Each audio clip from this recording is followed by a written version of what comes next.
something. Okay, you can ask.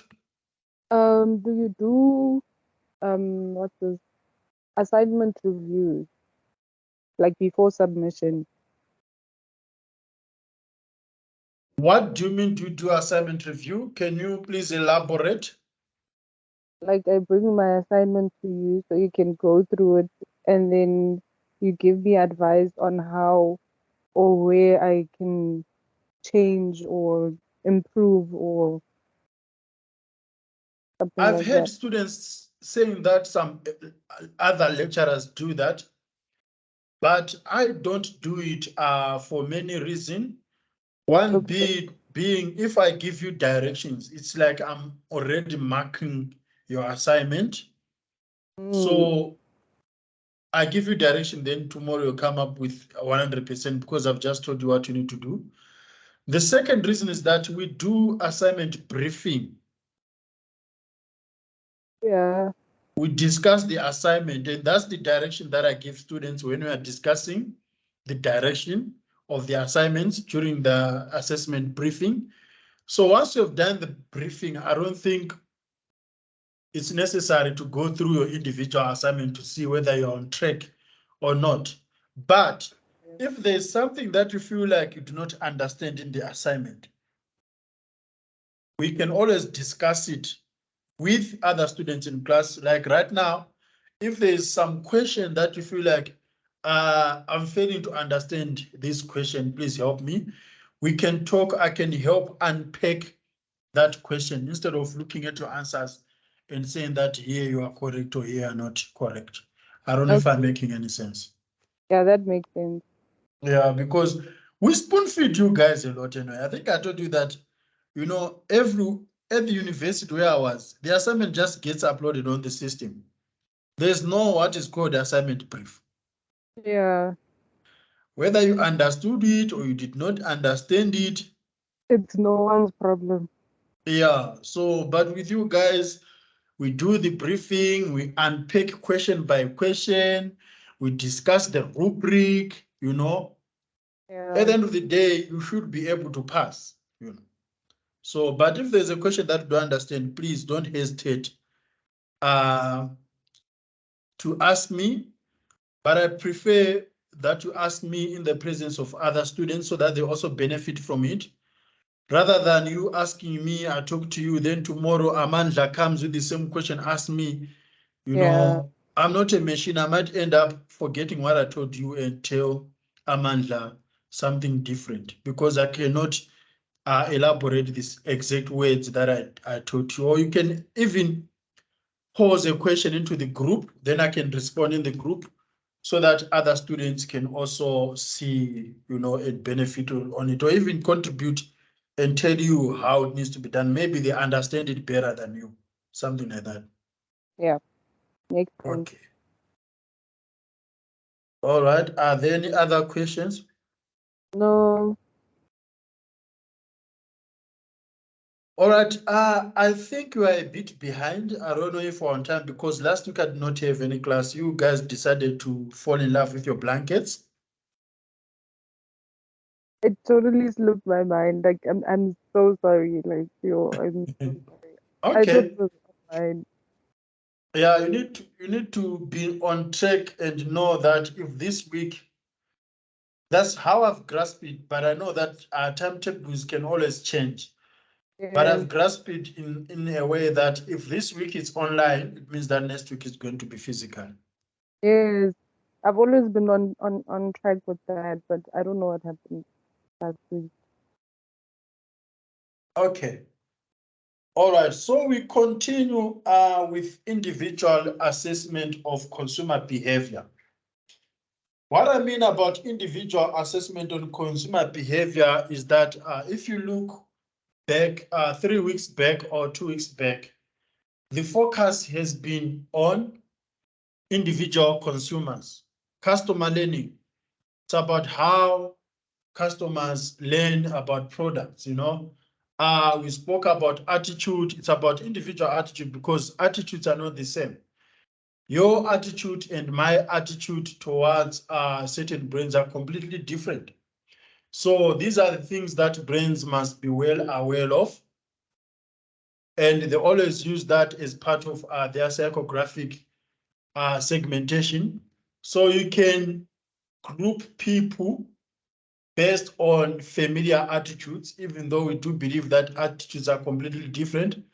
But there are similarities in people's attitudes. For example, if someone likes indoors, they've got their own unique reasons why they are always indoors. Then you find a person who is also indoors and you group them together. So you are segmenting people based on their attitude towards indoors or outdoors. Or if it's people who are always out, hanging out, going out for fun and stuff like that, you can always group people based on that, even though their reasons will be completely unique. So now we are going to look at personality and self-concept.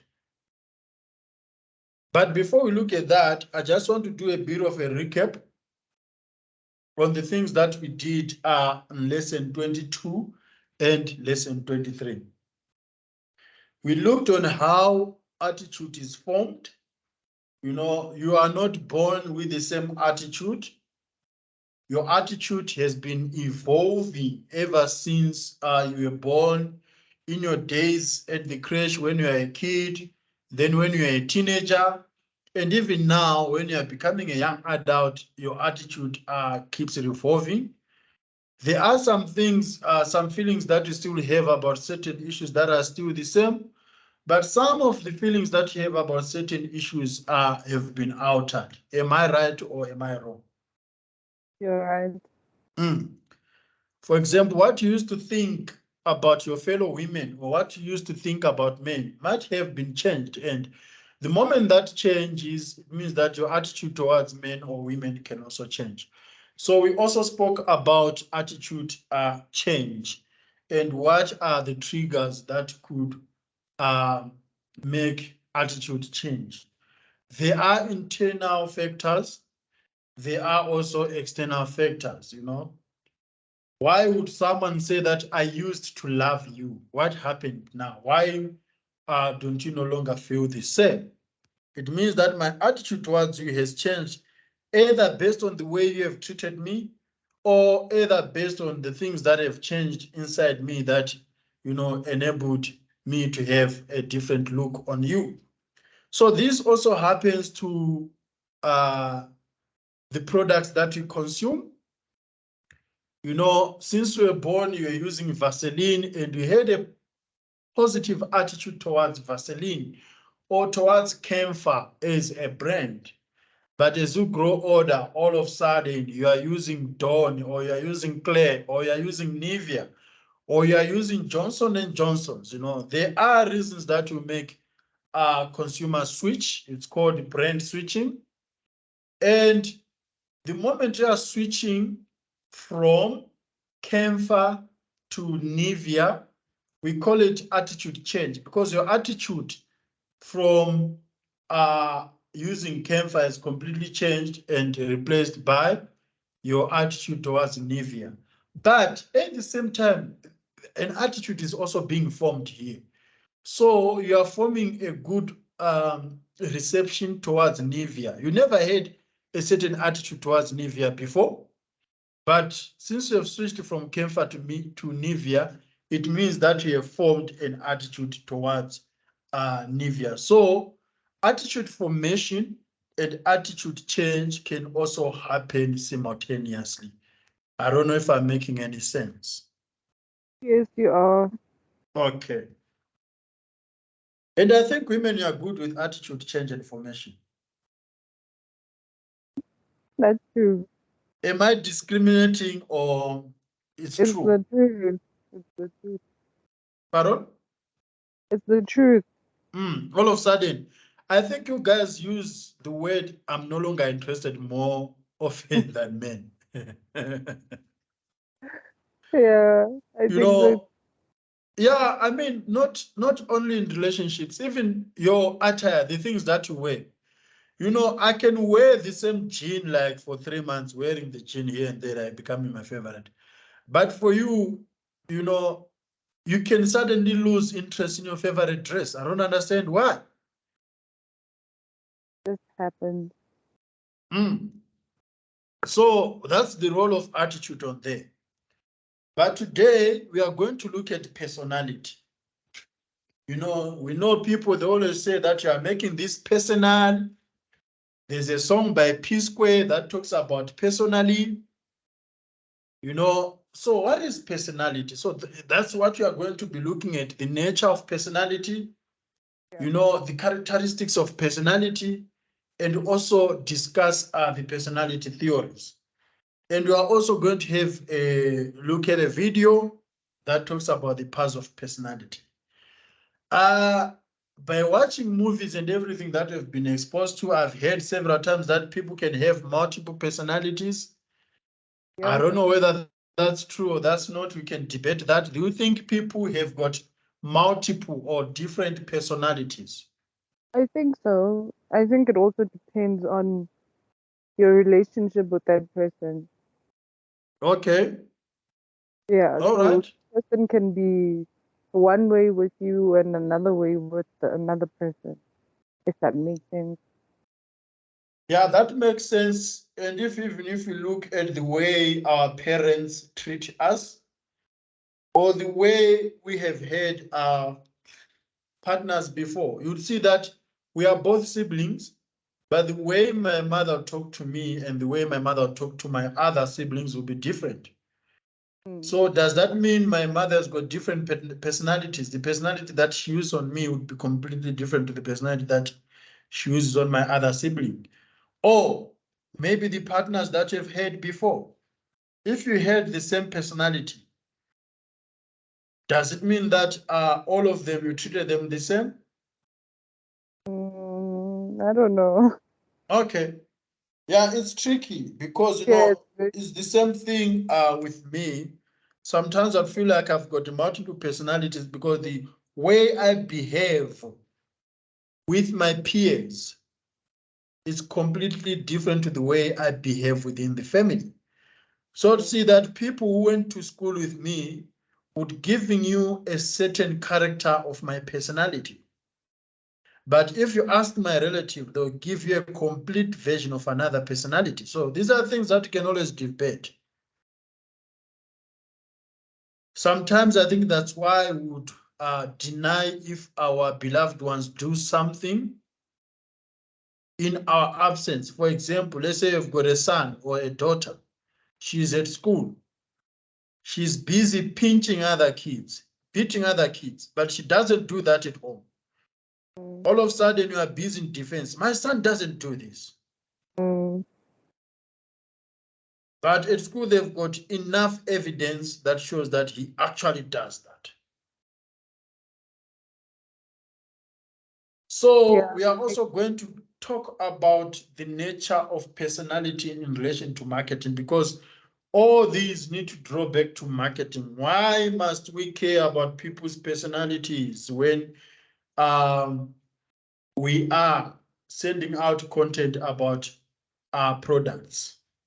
So we'll go to that question, but these are the concepts that we are going to be looking at throughout this session. We are going to look at personality. We are going to look at traits. We are going to look at behavior. We are going to look at consistency. And yes, of course, we are going to look at attitude, something that we have already done in the previous lesson. So when looking at these terms, which one do you feel like it's very new to you? none. Okay, all right. At least you are more familiar with these terms. So here's an exercise. Why do you think personality is relevant in consumer behavior? I think because it gives you a sense of individuality, if that makes sense. It gives you what? Can you come again? A sense of individuality. Okay. Yes, so personality can be used for personalization. Yes. So yes, we use the word personalization um, in marketing, like in several instances. Think about insurance, how they try to personalize the product to different people. For example, you are 25 years, they give you a certain premium that you need to pay per month compared to someone who is 20 years. But you've got same cars. Do you know that even if you've got same cars, even if you live in the same house, in the same area, you use the same insurance, the premium that you pay can be different. Do you know that? Yes. Mhm. So that is part of the risks and the personalization of the product, because as marketers, we make sure that uh, the products are tailored to the needs and wants of consumers. So now, since I'm talking about the needs, discuss the link between needs and wants. So where do personality fits in when it comes to needs and wants? I think we all have different needs and wants. Not everything that I need will necessarily be the same for you. Okay, that's true. That's true. We both know that there are things that we cannot survive with, and those things can be the same, right? Yeah.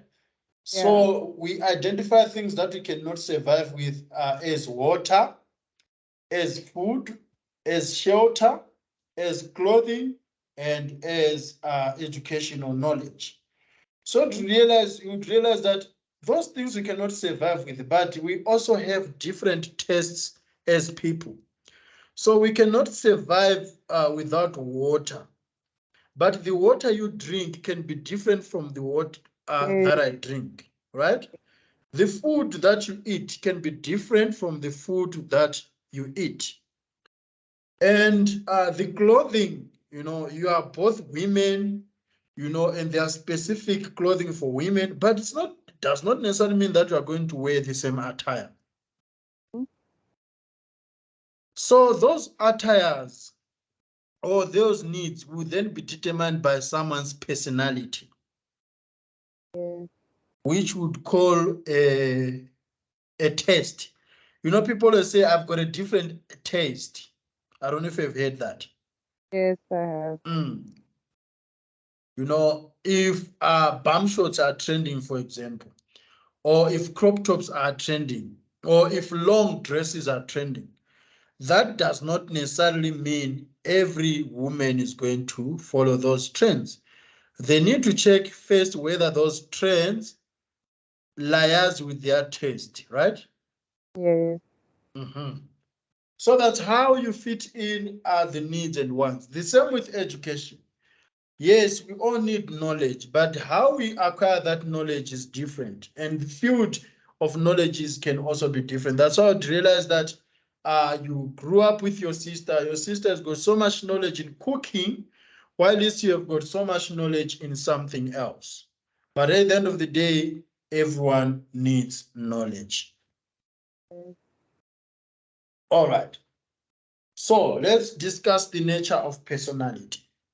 Personality is the characteristic set of behavior, cognitions, and emotional patterns that evolve from biological and environmental factors. So it's not only how the attitude that you have towards something, it can also be the thoughts that you have about something. So that's where that word comes in, cognition. Cognition is all about something that is in your mind about a certain issue. For example, even if you don't behave positively or negatively towards Nando's, but the moment someone says Nando's to you, there's something that comes up in your thoughts. So that can also be part of your pattern, and also your emotions, your feelings, and stuff like that. And this can be influenced by many factors, you know, but particularly genetic factors, which is biological, and environmental factors. Environmental factors are broad can also include the economic factors. Think about your personality when you are broke. How are you when you are broke, Angel? Little stressed. You see? Yeah. And some people, their personality when they've got money, it suddenly changes. You can actually see that this one has got money. So Yeah. those are the things, the factors that can also influence your behavior towards something, or your cognition, what is on your mind, as well as the emotional patterns out of it. So while there is no generally agreed definition of personality, most theory focus on motivation and psychological interactions with the environment that you are, of course, surrounded by.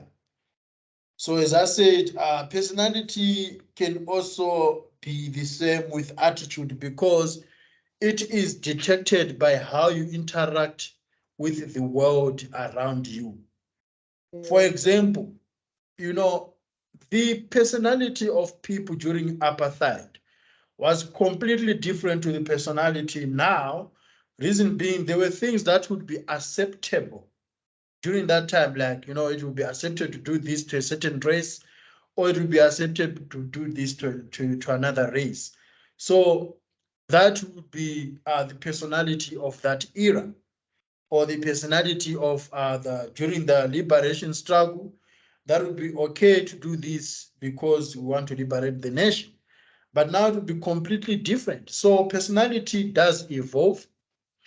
Think about the way the impact that patriarchy is on your lifestyle, the way men dominate the way we do things. Be told that as a woman you need to do X, Y, Z, and sometimes we actually be told by your aunties who are other women like you, telling you you need to submit before a man.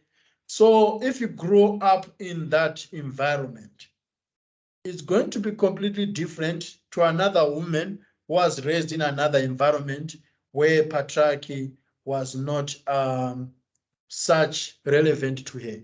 I don't know if I'm making any sense. Yes, you are. Mm. So I know people would say that I'm completely different. I was born like that. Sometimes I feel like they're lying to themselves, because the way you do things sometimes is based on how you have been raised and how you have interacted with the world around you.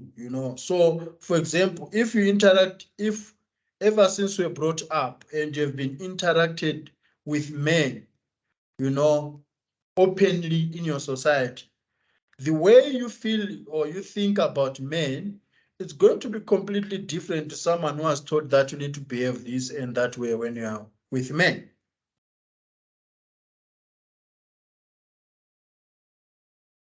True. Okay.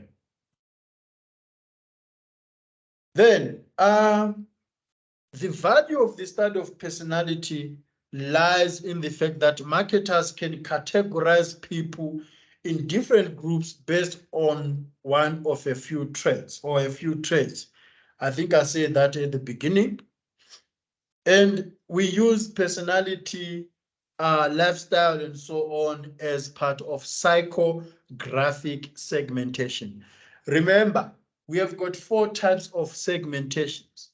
We have got demographic segmentation that look at people's age, people's variables such as sex, gender, income, education. Then we have got geographic segmentation that looks at specific places where people are based. We have got behavioral segmentation where we look at people's attitudes. We apply the concept of ABC to them. Then we have got psychographic segmentation where we look at people's personality and lifestyle. So yes, you can segment people based on their personality. For example, if you are Smirnov, you know Smirnov, right? Yes. and you are coming up with a product that is only tailored at women. It's easy to do a customer research looking at the personality of women who are going to drink that new product of Smirnoff.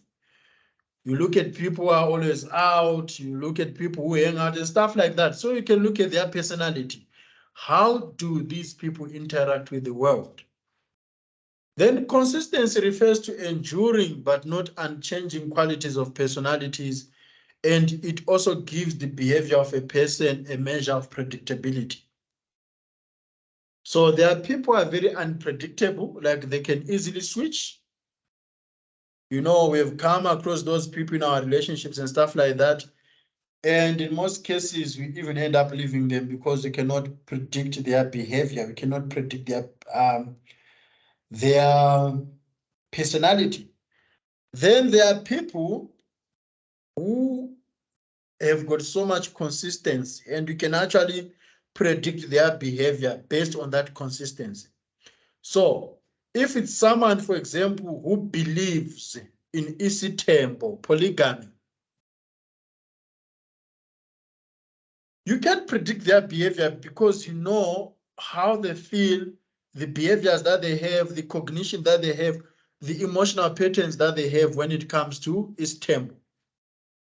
So they are always consistent. They don't reduce their ego when it comes to their personality and their feelings. You can always know that this one is going to be open if I am about to bring a second wife, or if I'm about to bring more wives, because you know their personality is tailored along polygamy. Then others, they are so unpredictable. Today they are against polygamy, tomorrow they are with polygamy. So it's difficult to predict their personality because they can suddenly switch, you know. Today you believe in different gender relationships, tomorrow you are in a same gender relationship. We have come across those people. I don't know if you have come across those people in your life. Yes. So it becomes difficult to group those people because you cannot predict their behavioral patterns. Remember, this module is about consumer behavior, how we can tailor our marketing initiatives based on consumer behavior. So differences in personalities are expressions not only of inherent tendencies, but even more of events in the social environment. So personality is all about how you interact with your world. Even though personality tends to be consistent and enduring, it may change under circumstances.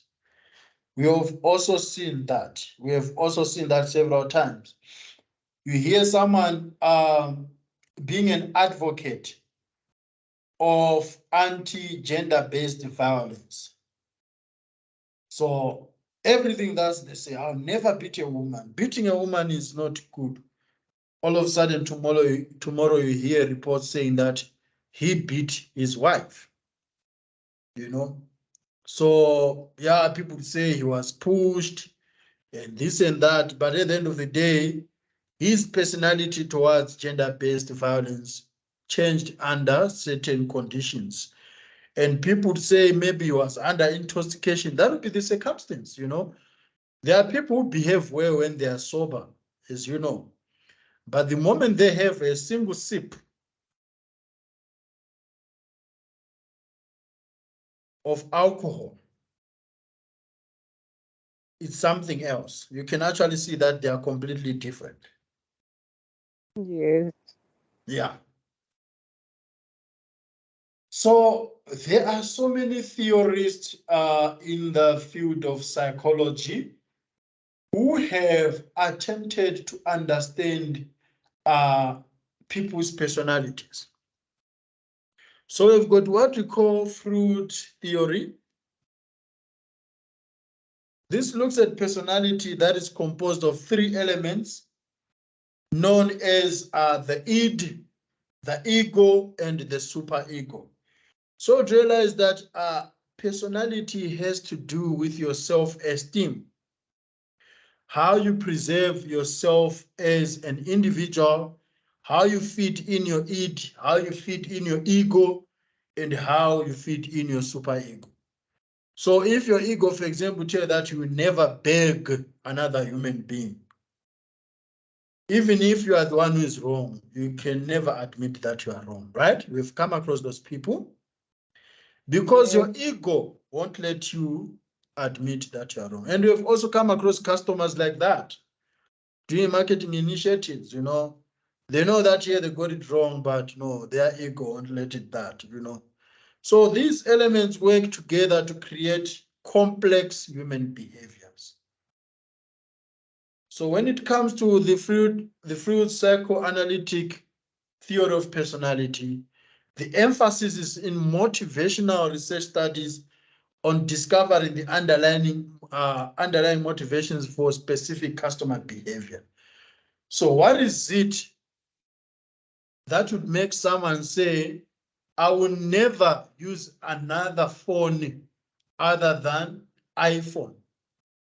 Is it because they want to feed it to their id, to their ego, or to their superego?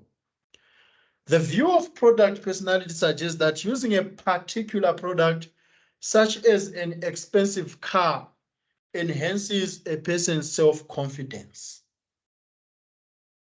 Do you agree with that statement? Yes. Mhm. We hear people on several occasions saying that I cannot lower my standards. Me dating a short guy, never. Me dating a tall guy, never. I can't lower my standard. I don't know if you've heard that. Yes. It has to do with an ego. And sometimes, even if your feelings are strong towards that specific person, but now you think about the things that you have said to people, you'll be like, what are people going to say if they actually see me with a short guy when I said I'm not going to ever date a short guy?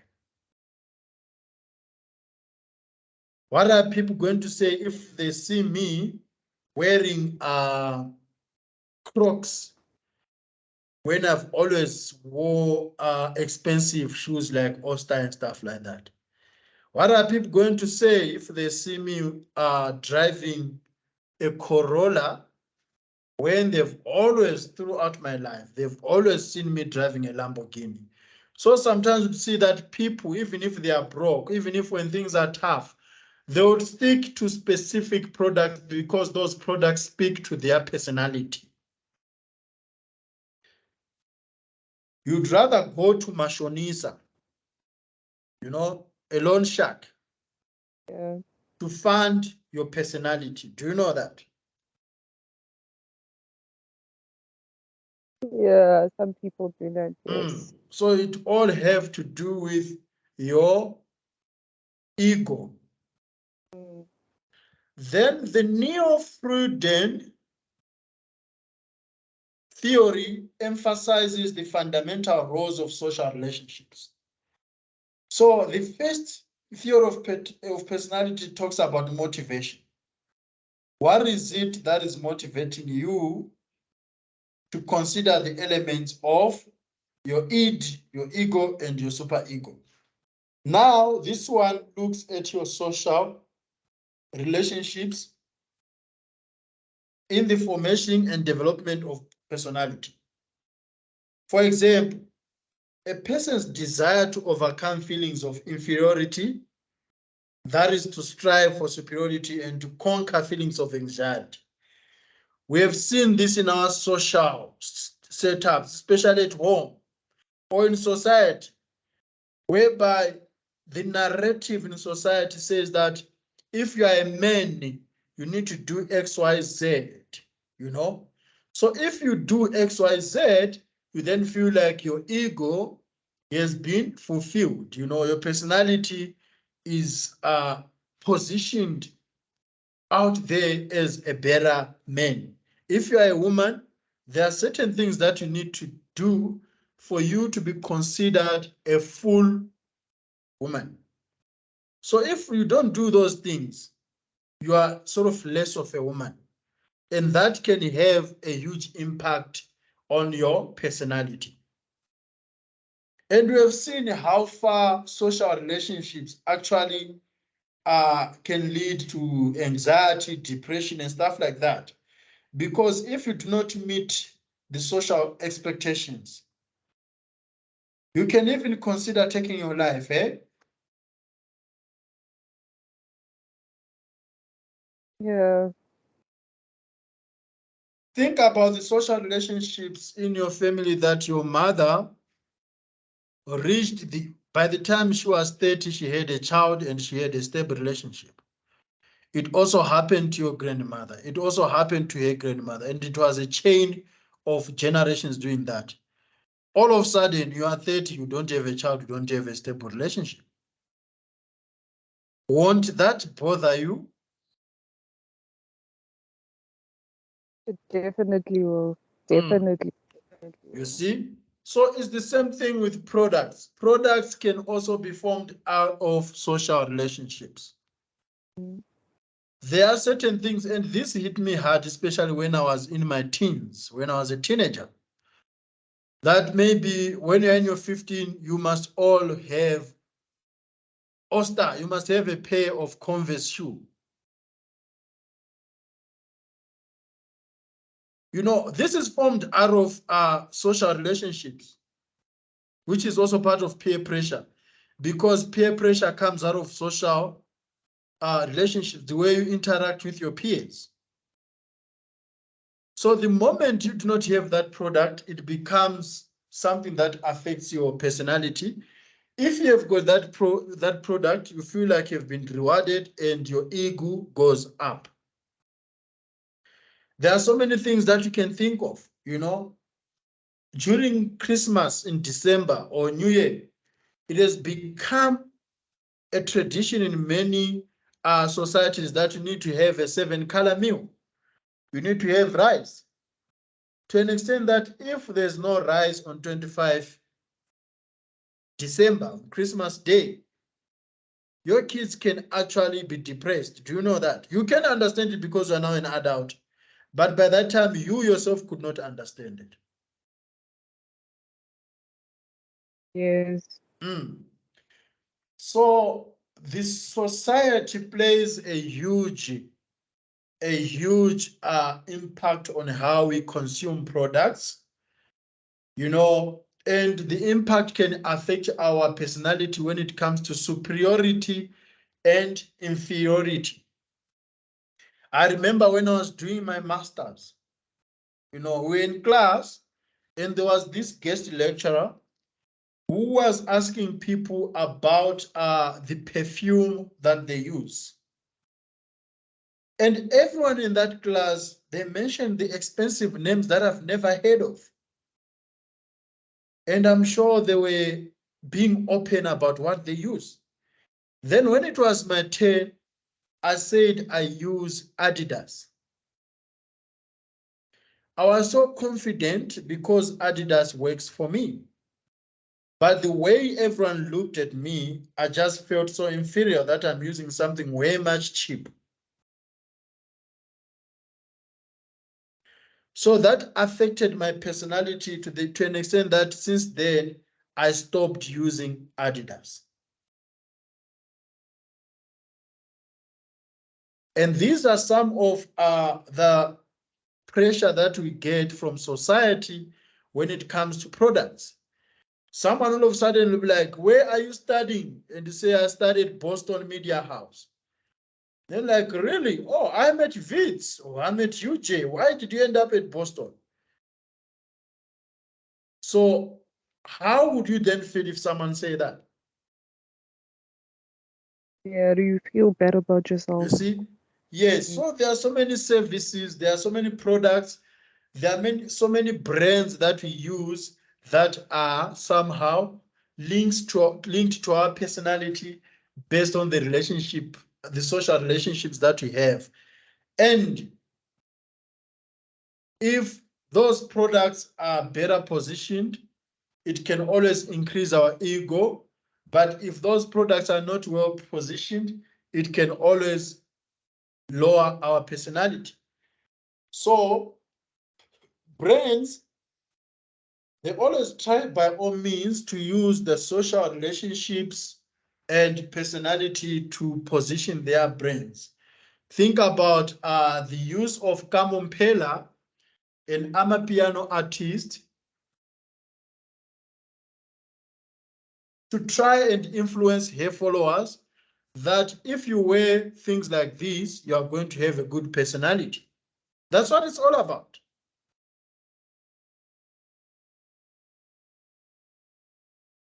And this pressure always goes to teenagers.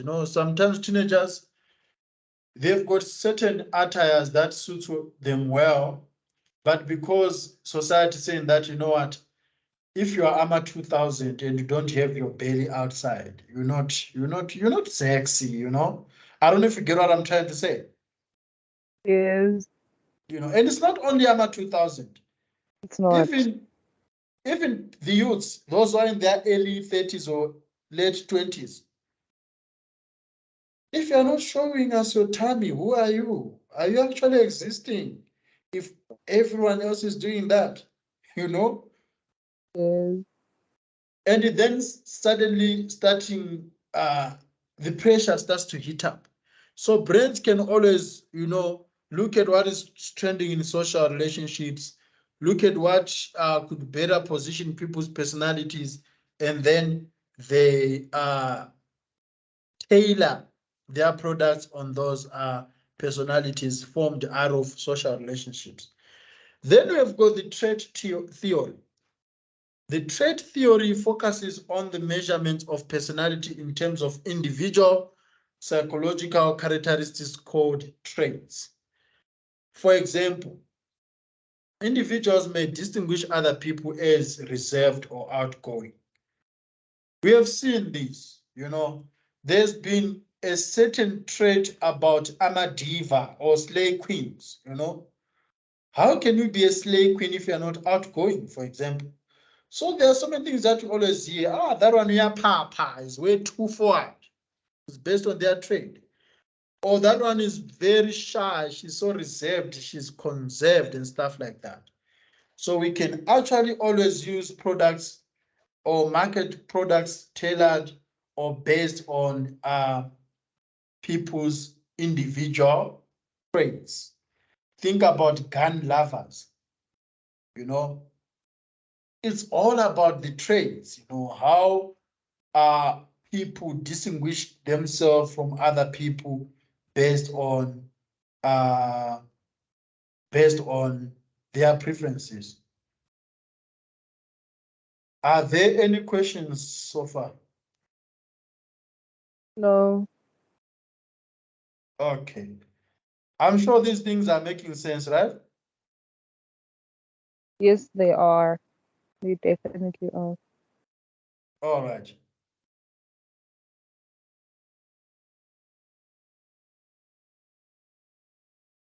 So now we have got what we call the Gestalt theory of personality.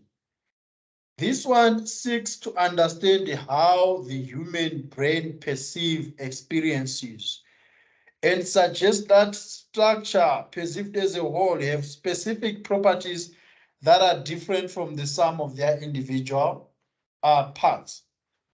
So here it's all about what is in your mind, what is on your mind, and the experiences that you have had. And yes, your personality can be based on what you experienced before. Think about if you have been beaten in relationships, different relationships. Would you have the same personality when it comes to understanding men? No, So it's everything that you have stored up in your human brain and how you use that on future experience. People always say that I've learned from my experience. I've been through a lot. So personality can also be influenced by what you have been through as an individual. Attitudes, perceptions, aspirations, self-concepts, satisfaction, frustrations, motivations are all necessary and understand human personality and therefore a customer behavior. Then we look at other emerging theories. These are theories that are being created to establish the effect of personality on consumer behavior. So literally, there are 8 elemental traits emerging from genetics and early learning that are central to the effect of personality on consumer behavior. Now we are going to watch this video, and I hope it is going to play, and it is there. It has not been deleted.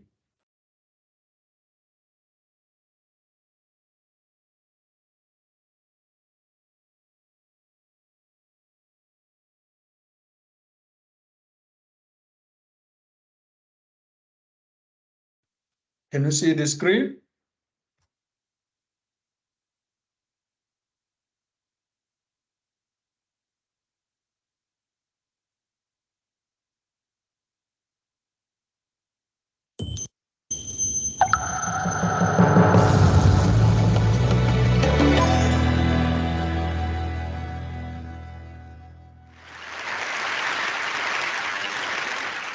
What an intriguing group of individuals you are, to a psychologist. I've had the opportunity over the last couple of days of listening in on some of your conversations and watching you interact with each other. And I think it's fair to say already that there are 47 people in this audience at this moment displaying psychological symptoms I would like to discuss today. And I thought you might like to know who you are. But instead of pointing at you, which would be gratuitous and intrusive, I thought I would tell you a few facts and stories in which you may catch a glimpse of yourself. I'm in the field of research known as personality psychology, which is part of a larger personality science which spans the full spectrum from neurons to narratives. And what we try to do, in our own way, is to make sense of how each of us, each of you, is in certain respects like all other people, like some other people, and like no other person. Now, already you may be saying of yourself, I'm not intriguing. I am the 46th most boring person in the Western Hemisphere. Or you may say of yourself, I am intriguing, even if I am regarded by most people as a great thundering twit. But it is your self-diagnosed boringness and your inherent twittiness that makes me as a psychologist really fascinated by you. So let me explain why this is so. One of the most influential approaches in personality science is known as trait psychology, and it aligns you along 5 dimensions, which are normally distributed, that describe universally held aspects of difference between people. They spell out the acronym OCEAN. So O stands for open to experience versus those who are more closed. C stands for conscientiousness, in contrast to those with a more lackadaisical approach to life. E, extroversion, in contrast to more introverted people. A, agreeable individuals, in contrast to those decidedly not agreeable. And N, neurotic individuals, in contrast to those who are more stable. All of these dimensions have implications for our well-being, for how our life goes. And so we know that, for example, openness and conscientiousness are very good predictors of life success, but the open people achieve that success through being audacious and occasionally odd. The conscientious people achieve it through sticking to deadlines, to persevering, as well as having some passion. Extroversion and agreeableness are both conducive to working well with people. Extroverts, for example, I find intriguing. With my classes, I sometimes give them a basic fact that might be revealing with respect to their personality. I tell them that it is virtually impossible for adults to lick the outside of their own elbow. Did you know that? Already, some of you have tried to lick the outside of your own elbow. But extroverts amongst you are probably those who have not only tried, but they have successfully licked the elbow of the person sitting next to them. Those are the extroverts. Let me deal in a bit more detail with extroversion because it's consequential and it's intriguing and it helps us understand what I call our three natures. First, our biogenic nature, our neurophysiology. Second, our sociogenic or second nature, which has to do with the cultural and social aspects of our lives. And third, what makes you individually you, idiosyncratic, what I call your idiogenic nature. Let me explain. One of the things that characterizes extroverts is they need stimulation. And that stimulation can be achieved by finding things that are exciting. Loud noises, parties, and social events here at TED. You see the extroverts forming a magnetic core, and they all gather together, and I've seen you. The introverts are more likely to spend time in the quiet spaces up on the second floor, where they are able to reduce stimulation and may be misconstrued as being antisocial, but you're not necessarily antisocial. It may be that you simply realize that you do better when you have a chance to lower that level of stimulation. Sometimes it's an internal stimulant from your body. Caffeine, for example, works much better with extroverts than it does introverts. When extroverts come into the office at 9 o'clock in the morning and say, I really need a cup of coffee, they're not kidding. They really do. Introverts do not do as well, particularly if the tasks they're engaged in, and they've had some coffee, if those tasks are speeded and if they're quantitative, introverts may give the appearance of not being particularly quantitative, but it's a misconstrual. So here are the consequences that are really quite intriguing. We're not always what we seem to be, and that takes me to my next point. I should say, before getting to this, something about sexual intercourse. Although I may not have time, and so if you would like me to, yes, you would? Okay. There are studies done on the frequency with which individuals engage in the conjugal act, as broken down by male, female, introvert, extrovert. So I ask you, how many times per minute? Oh, I'm sorry, that was a rat study. How many times per month do introverted men engage in the act? 3.0. Extroverted men, more or less? Yes, more. 5.5, almost twice as much.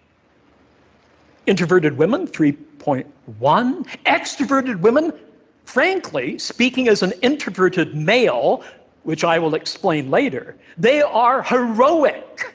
7.5, they not only handle all the male extroverts, they pick up a few introverts as well.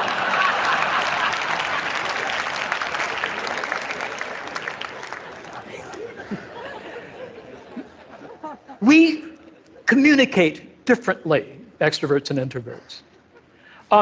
Extroverts, when they interact, want to have lots of social encounter punctuated by closeness. They like to stand close for comfortable communication. They like to have a lot of eye contact or mutual gaze. We found in some research that they use more diminutive terms when they meet somebody. So when an extrovert meets Charles, it rapidly becomes Charlie, and then Chuck, and then Chuckles baby. Whereas for introverts, it remains Charles until he has given a pass to be more intimate by the person he's talking to. We speak differently. Extroverts prefer black and white, concrete, simple language. Introverts prefer, and I must again tell you that I am as extreme an introvert as you could possibly imagine. We speak differently. We prefer contextually complex, contingent, weasel word sentences, more or less, as it were, not to put too fine a point upon it, like that. When we talk, we sometimes talk past each other. I had a consulting contract I shared with a colleague who is as different from me as two people can possibly be. First, his name is Tom.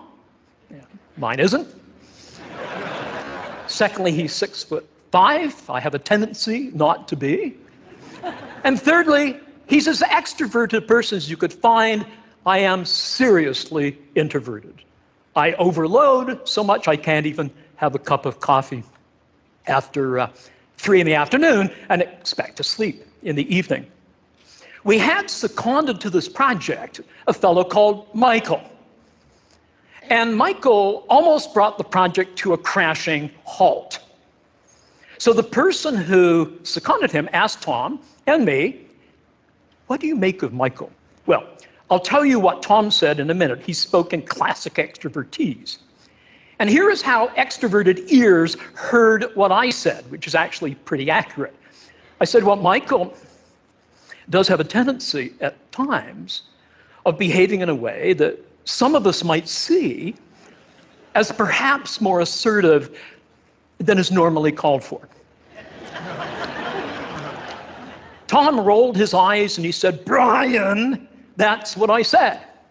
He's an asshole."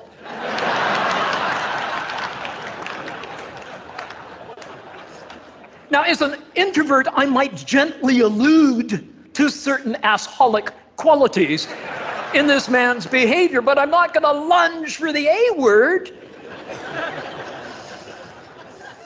If the extrovert says if he walks like one, if he talks like one, I call him one, and we go past each other.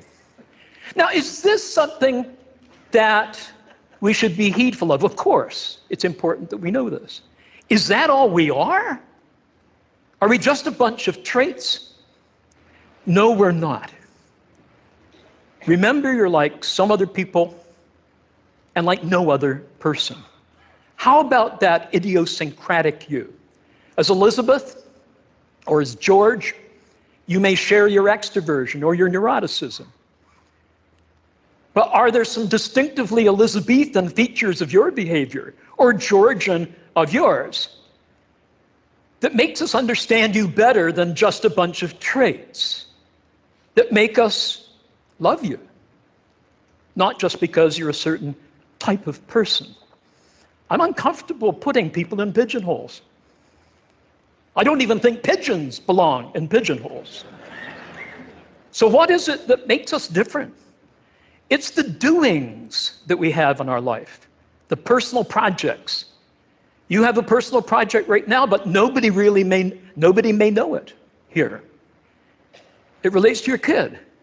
You've been back 3 times to the hospital and they still don't know what's wrong. Or it could be your mom. And you've been acting out of character. These are free traits.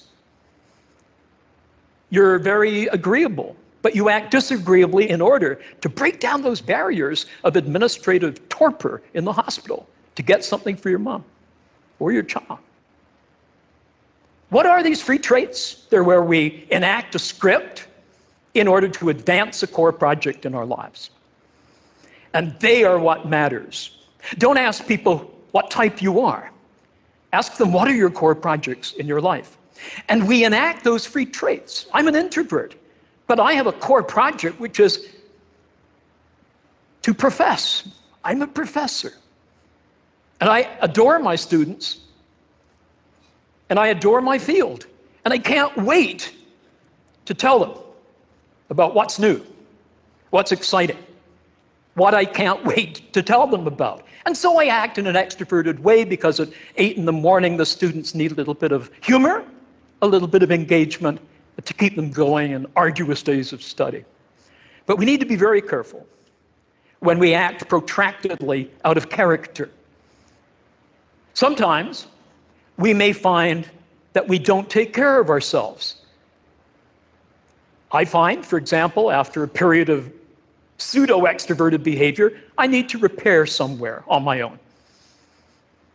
As Susan Cain said in her Quiet book, in a chapter that featured the strange Canadian professor who was teaching at the time at Harvard, I sometimes go to the men's room to escape the slings and arrows of outrageous extroverts. I remember one particular day when I was retired to a cubicle trying to avoid overstimulation. And a real extrovert came in beside me, not right in my cubicle, but in the next cubicle over. And I could hear various evacuatory noises, which we hate, even our own. That's why we flush during as well as after. And then I heard this gravelly voice saying, "Hey, is that Dr. Little?" If anything is guaranteed to constipate an introvert for 6 months, it's talking on the John. That's where I'm going now. Don't follow me. Thank you.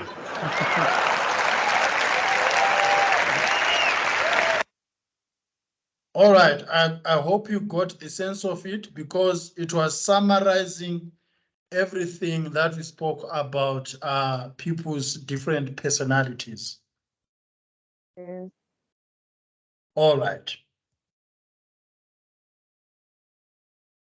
Okay, so that's it about the lesson on personality.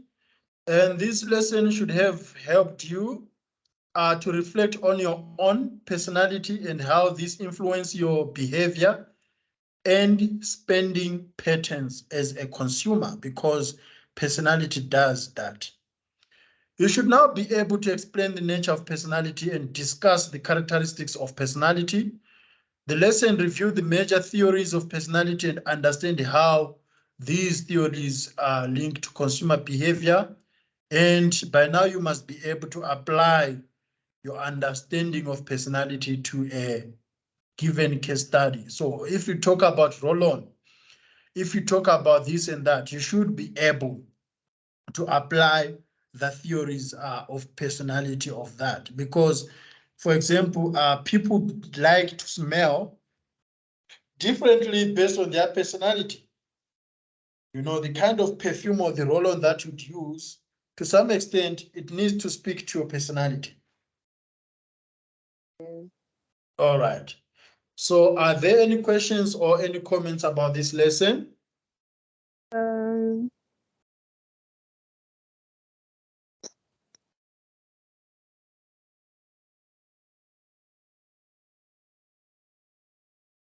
I didn't hear you, Angel.